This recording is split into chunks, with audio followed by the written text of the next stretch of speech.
বরগুনা থেকে অনেক জায়গা থেকে অংশগ্রহণ করে কিন্তু ভালো করছে এবং ওয়ার্ল্ডে কিন্তু তাদের নাম যাচ্ছে।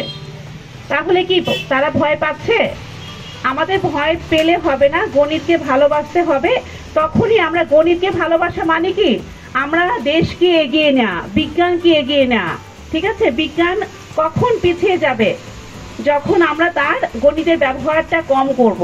আমাদের কিন্তু এই আধুনিক যুগ, ডিজিটাল যুগ যে বলি, একটু লক্ষ্য করে দেখি সব কিছুর মধ্যে গণিতের ছোঁয়া। ঠিক আছে, গণিত কি করে? একজন মানসিক শক্তি মানে মানসিক বুদ্ধিকে কি বৃদ্ধি করে।